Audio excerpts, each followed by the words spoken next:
ఇంద్రహాస్ కుమారి. నా భర్త పేరు విజయ్ కుమార్. మాకు 2006లో వివాహం జరిగింది. కానీ 2014 వరకు కూడా మాకు పిల్లలు లేరు. మా అమ్మగారు చనిపోయారు. మా అమ్మగారు చనిపోయిన తర్వాత నేను చాలా వేదనలో ఉన్నాను. అలాంటి సమయంలో మా వదిన గారు మా అన్నయ్య వచ్చి నన్ను వాళ్ళ ఇంటికి తీసుకొని వెళ్ళారు. ఎంత వేదన అంటే మా అమ్మ లేదు, నేను ఎక్కువగా ప్రేమించేది మా అమ్మని, తల్లి లేదు, నాకు బిడ్డలు లేదు అని చాలా వేదనగా ఉన్నాను. అలాంటి పరిస్థితుల్లో అన్నయ్య వదిన వచ్చి తీసుకుని వెళ్ళారు.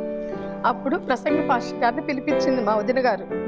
అయితే అప్పుడు వచ్చి పరిచయం చేసి, ఇట్లా మా ఆడపడిచండి, అందరికంటే చిన్నదాన్ని నేను, నన్ను చాలా ప్రేమగా చూసుకునేవాళ్ళు. మా అమ్మాయికి వివాహం ఇన్ని సంవత్సరాలైనా కూడా పిల్లలు లేరని అమ్మాయి బాధపడుతుంది. అందులోనూ మా అత్తయ్య గారు కూడా చనిపోయారని ఇంకా వేదనగా ఉంది అని అంటే పాస్టర్ గారు నా కోసం మోకరించి ప్రార్థించారు. అయినా కూడా నాకు నమ్మకం లేదు. నేనంటూ బిడ్డను మోస్తాను, నేనంటూ బిడ్డను కంటానని నేనైతే ఎప్పుడు అనుకోలేదు. ఎందుకంటే అంత సెన్సిటివ్గా పెంచారు నన్ను. అలాంటి పరిస్థితుల్లో బ్రదర్ చాలాసార్లు ఇంటికి కూడా వచ్చేవాళ్ళు. మంగళగిరి నుంచి నేను ఇంటికి వచ్చేసిన తర్వాత చిలకలూరుపేట బ్రదర్ చాలాసార్లు వచ్చారు. నువ్వు అధైర్యపడొద్దమ్మా, భర్తకు కూడా మధ్యాహ్నానికి బానిస, చాలా వేదనగా ఉన్నాను, నువ్వు అధైర్యపడొద్దు, ఖచ్చితంగా భగవంతుడు నీకు మంచి బిడ్డనిస్తాడు.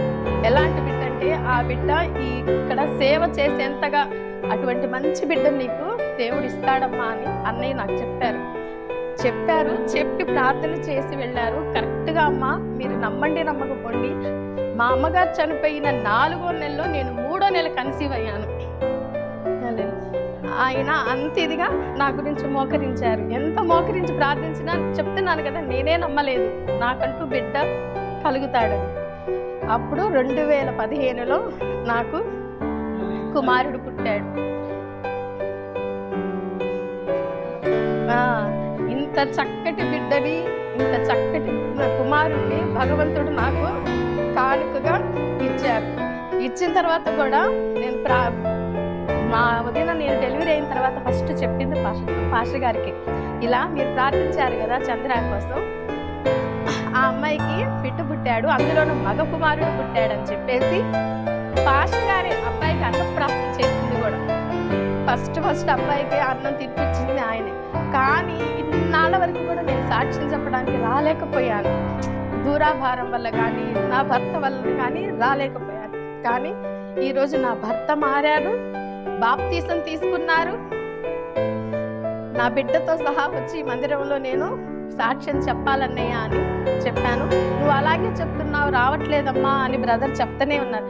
మేము మందిరానికి రానియకపోయింది ప్రతిసారి అన్నయ్య ఫోన్ చేసి, లేదా చిలకలూరుపేట మీదుగా వెళ్తున్నప్పుడైనా సరే ఎప్పుడు కూడా నా గృహాన్ని విడిచిపెట్టి పోలేదు. నేను ఆ ఇంట్లో ఉండలేకపోయింది, నీ స్కూల్ టీచర్ని, ఖచ్చితంగా వచ్చి నన్ను కలిసి ప్రార్థించి, విజయ్ కుమార్ గురించి మా భర్త గురించి కూడా ప్రార్థించి, నువ్వు ఇప్పుడు బిడ్డ పుట్టాడని సంతోషిస్తున్నావు కదా, నీ భర్త కూడా మారుతాడు, నువ్వు అది కూడా సాక్ష్యం చెప్తావు తల్లి, నువ్వు ఎప్పుడు బాధపడొద్దని ఎప్పుడు కూడా అసలు ఆయన మద్యం తీసుకొని ఉన్నా కూడా ఆయన్ని లేపి కూర్చోబెట్టి ప్రేయర్ చేసి వెళ్ళేవారు. ఈరోజు నా భర్తతో, నా బిడ్డతో, నా కుటుంబంతో మీ అందరి మధ్య ఈ విధంగా సాక్ష్యం పంచుకుంటున్నాను. కాకపోతే ఆలస్యంగా పంచుకుంటున్నాను. భగవంతుడు ఆ విషయంలో నన్ను క్షమించాలి.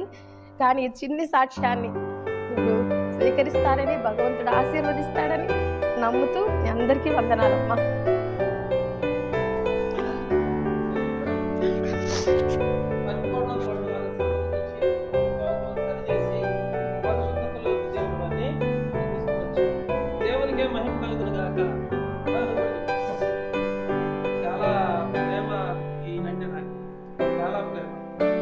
మత్తులో ఉండి కూడా నన్ను బాగా గౌరవంగా పలకరిస్తాడు.